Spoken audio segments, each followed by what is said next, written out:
여러분이 왜 UAE에 오게 됐느냐? UAE는 바로 우리의 형제 국가이기 때문입니다. 그리고 이 형제국의 안보는 바로 우리의 안보입니다. UAE의 적은 가장 위협적인 국가는 이란이고 우리의 적은 북한입니다. 네, 직접 들어봤습니다. 윤석열 대통령이 아랍에미레이트 순방 중에 우리 군 아크 부대, 이게 형제라는 뜻이라고 하죠, 방문해서 남긴 발언인데요. 이란을 향해서 적이라는 표현을 직접적으로 사용하면서 외교 갈등으로 실제 확대가 돼버렸습니다. 이란 외교부에서 공식적인 발언을 하고 있고 지켜보겠다 설명 이런 얘기하고 있고. 자, 대통령의 이번 아랍에미레이트 순방 결과 그리고 이 지금 발언의 문제 외교 전문가와 종합적으로 평가해 보겠습니다. 전 국립외교원장이시죠, 김준영 전 외교원장님 연결합니다. 안녕하세요. 네, 안녕하십니까. 네. 자, 대통령실은요, 역대 아랍에미레이트 순방 중에서 최대 성과를 얻었다, 네. 이렇게 자평을 내놨습니다. 먼저 총평을 좀 해주시죠. 네, 뭐 좀 평가할 부분에 있다고 생각합니다. 특히 지난 8개월 동안에 한국의 외교라고 하면은 일본하고 미국밖에 없었다고 할 정도로, 그것도 과언이 아닐 정도인데요. 네네. 좀 진영 편향적인 외교를 했는데, 좀 외교적 다변화라든지 이런 측면에서 또 경제 문제라든지 이런 부분에서는 저는 일정 정도 이전의 순방 외교보다는 실질적이고 좀 구체적이고 좀 다변화됐다는 점에서는 평가할 부분이 있는 것 같고요. 네. 또 뭐 더 두고 보는 봐야 되지만 뭐 최고액을 일단 양해하고 그 공동성명에 넣었다는 점에서 뭐 그 사실 자체는 팩트라고 할 수 있습니다. 네. 자, 그렇다면 이 주목받고 있는 게 좀 그런 부분들보다도 지금 뭐 네. 김준영 전 원장님께서 평가해 주시는 부분보다도 실은 두 가지가 국민들한테 눈에 자꾸 띄어요. 이 조금 아까 윤석열 대통령의 말, 소위 네. 적 발언. 네.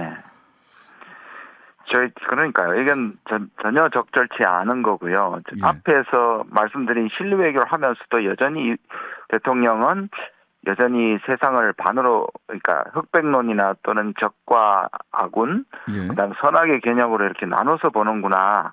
그러니까 결국은 지금까지와 이 부분은 일관적이다. 근데 사실은 외교에서 심지어 미국과 중국이 저렇게 아웅다웅하고 패권이 격화돼도요, 네. 아직까지 미국이 중국을 향해서 적이라는 소리를 해본 적이 없습니다. 네.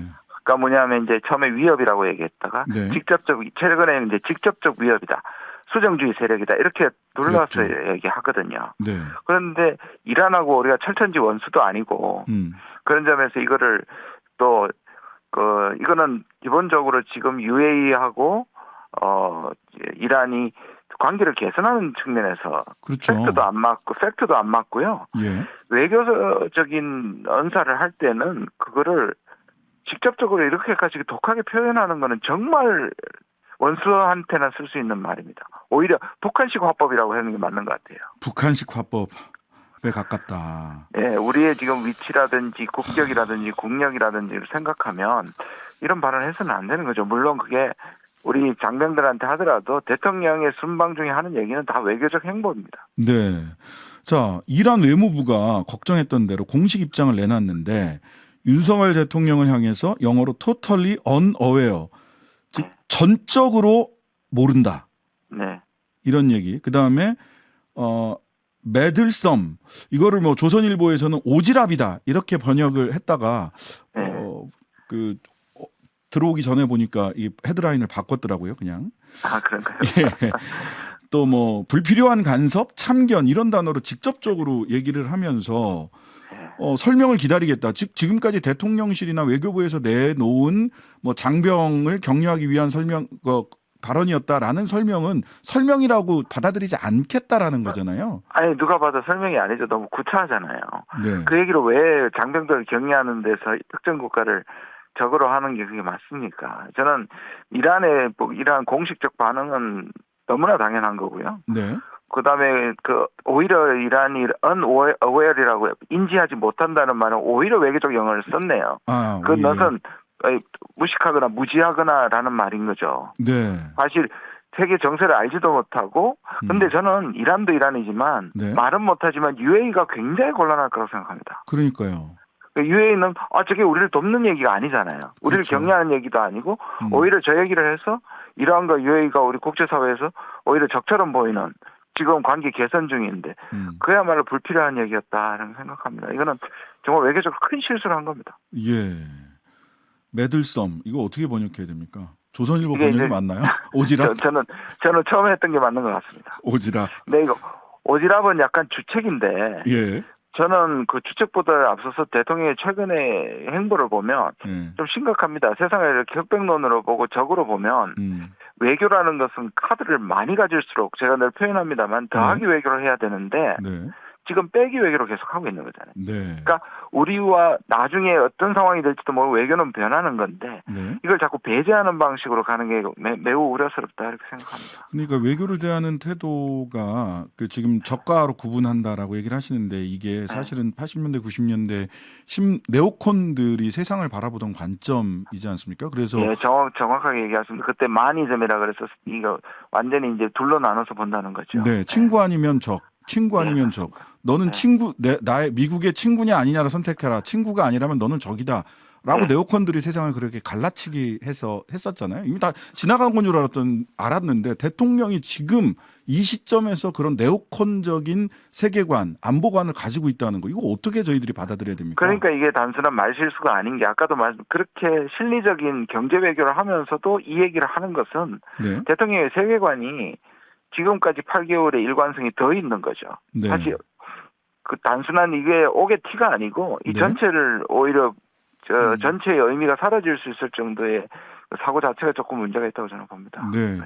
그러니까 세계관, 국제관계나 국제관계를 바라보는 것이 네오콘적이고 그다음에 시장이나 경제를 바라보는 것 또한 굉장히 그 과거 네오콘과 함께 짝을 맞췄던 그런 옛날 프리드만식의 신자유주의, 과거의 신자유주의 이게 쌍으로 세계관을 이 경제와 안보에 이렇게 세계관을 형성하고 있는 게 아닌가라고 하는 단초들이 자꾸 발견이 되는데 어떻게 보셨어요? 네, 그러니까요. 저는 조금 초반이나 아니면 대통령 후보 시절보다 더 강화된다는 느낌이 있고요. 네. 확신이 좀 찬다는 느낌이 있습니다. 그 발언들의 수위를 보면 네.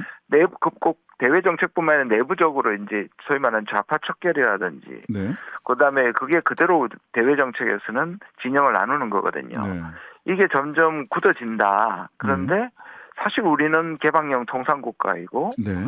우리는 사실상 분단국가이고 전 세계와 오히려 평화롭고 안정적인 관계를 이루어가야 되는데 이렇게 뭔가 진영 편향적인 것이 가는 것이 나중에 어떻게 우리에게는 불이익으로 돌아올 수 있는 그런 씨가 될 가능성이 있다 이렇게 생각합니다. 이게 그런 네오콘이나 신자유주의적인 경제관이라는 게 80년대 람보식 세계관인데 람보 네, 그렇죠. 적들을 다 이렇게 몰살시켜버리는 이 세계관이 다시 2020년에 대한민국 대통령을 통해서 확인되고 보인다는 게 참 이 시대와 맞지 않는다. 시대와 불화하겠다. 그리고 본인의 말과도 좀 불화하고 있는 것 같아요. 실리외교라고 하는. 예.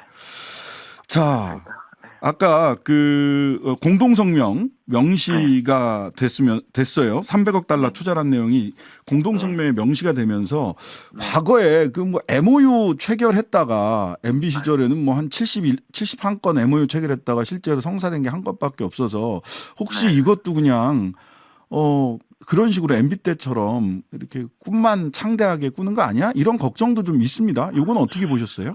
좀 조심해야 될 부분이고요. 그럴 가능성이 전혀 없다고도 할 수 없고요. 물론 이제 대통령실에서는 이걸 공동성명까지 집어넣었으니까 단순히 MOU에만 그치는 게 아니다라고 볼 수 있고 한국의 지금의 뭐 기술적 위치나 이런 걸 보면 저는 뭐 완전히 이것이 나중에 이명박 정부의 자원외교의 재판이 될 거라고 보지는 않지만 이거를 잘 살피지 않으면 여전히 이거는 계약이 아니거든요. 아직. 그렇죠.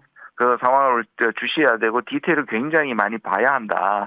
근데 이게 이제 전체적으로 뭔가 자꾸 이념적이고 가치적인 것들을 가게 되면 이것도 나중에 어그러질 수 있는 가능성이 얼마든지 저는 있다고 봅니다. 또 중요한 부분은 네옴시티도 마찬가지고요. 지금 중동은 과거에 이제 제2의 중동붐이라고 얘기했는데 달라진 점이 굉장히 중요한 차이가 있습니다.